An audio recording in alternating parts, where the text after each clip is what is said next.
is it like to ride a great wave? It's a little bit like a dance, you know, with the ocean, and you find just the perfect rhythm to gain speed down the line. In what must feel like a lifetime ago, Jack Johnson seemed destined to be known by the world for this.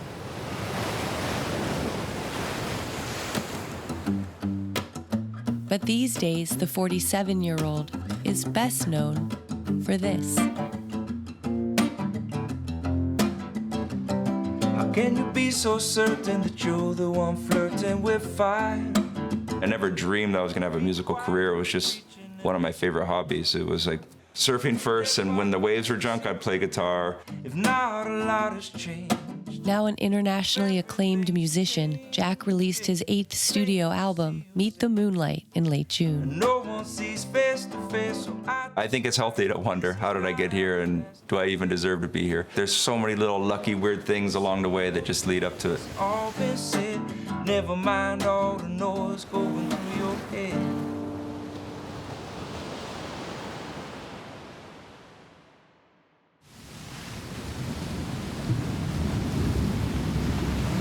There's some nights in Hawaii where the waves are so big that you can hear the windows shaking when it gets like 30 feet. Other nights in the summer, it sounds kind of like this, where it would be just a real subtle every 12 seconds. Just thinking about sleeping every night to a rhythm that's about every 12 seconds. It's a very slow rhythm. So whenever people say my music's too mellow, I just blame it on growing up in Hawaii. Jack Johnson began surfing around the age of 5 on the north shore of Oahu in Hawaii. He grew up just a short walk from the island's famous bonsai pipeline. And how his parents came to live there? Well, that's a story unto itself. My oldest brother was just born, and my dad always joked that he decided to learn how to sail, so he got in a boat that he'd fixed up and he sailed to Hawaii by himself. I mean, you say that quickly, but bought and built a boat. Yeah. And sailed from California. He spent the summer just fixing up this old boat, and from what I can gather, he got the boat and he had been sailing up and down the coast enough that he was somewhat ready, but he always said he definitely wasn't at a point where he should have sailed to Hawaii by himself. And every time I fly at nighttime over that ocean, I look down, I just picture my dad being 20 years old out in the middle of the ocean by himself, and he pulled it off, he made it, and my mom flew over and met him, and then that's where I was born and raised. As a teenager, Jack became a dynamic surfer known for riding heavy waves.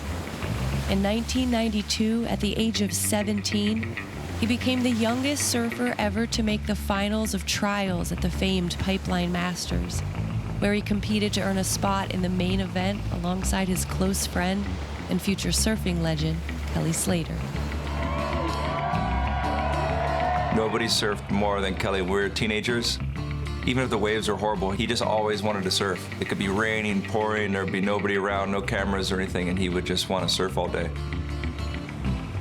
Just 1 week after that 1992 Pipeline Masters, Slater was with Jack in the lineup at Pipeline for a free surf. I went on a wave I'd gone on a million times. There was this moment where when a wave closes out, it's like the air needs to get pushed somewhere, and it kind of opened up a little spot where I just unfortunately dove right into a coral head. Just felt my face just went straight into what felt like cement, you know, and I was aware the whole time I was underwater thinking you just hit your head really hard and you need to swim, but I couldn't swim. I was in this state of just floating and thinking.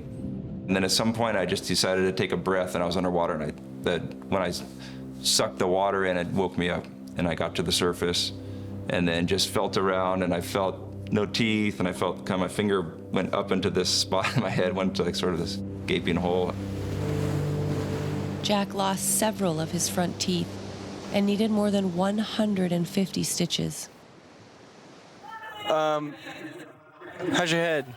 My head is a lot better. Hurry up. It's doing a lot better. Okay.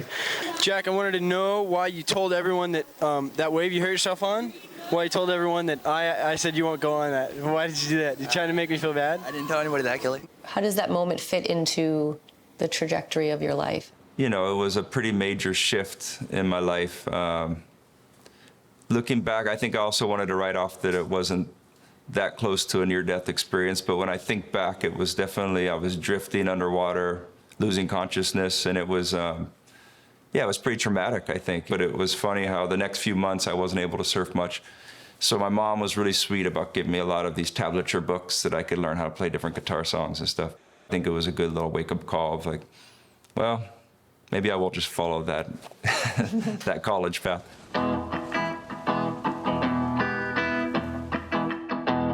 Jack attended the University of California, Santa Barbara, where he met his future wife and the mother of his 3 children, Kim Baker. He graduated with a degree in film studies. I had this film degree and knew how to load a 16mm camera and all that kind of stuff, but it was kind of hard to figure out what was I going to do. This was the answer. Camped out, we made surf movies. I got to surf quite a bit too. Best couple of years of my life, I got to travel. Jack was the cinematographer on 2 of the most iconic surf films of the time, 1998's Thicker Than Water and September Sessions, which was originally released in 2000. Jack's 16mm footage distinguished the look of the films from anything that had been seen in the genre in decades.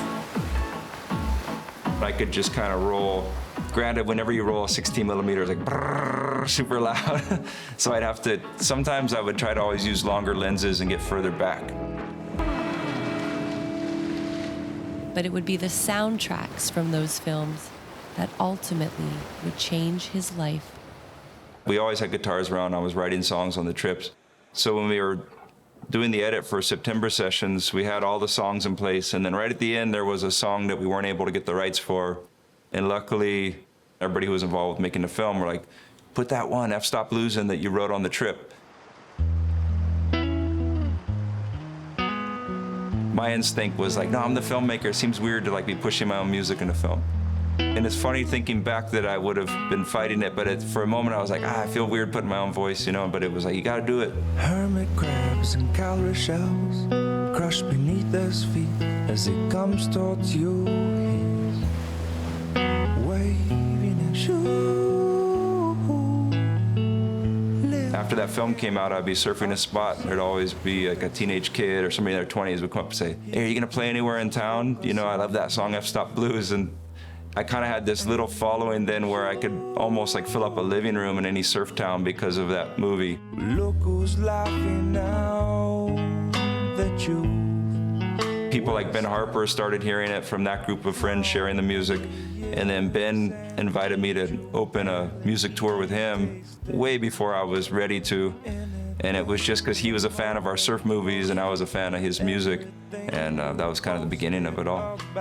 Look who's crying now. The song became the 11th track on Jack's debut multi-platinum album, Brushfire Fairy Tales. Hello. So nice to see you. What was the first moment when you had like a real awareness that this could be a career? There was this one time flying into Australia. If I had to think of like one moment where I was, oh yeah, this is actually happening, I had to write down on the little entrance document, it said profession, and I was coming down there for a music festival. So I always wrote student.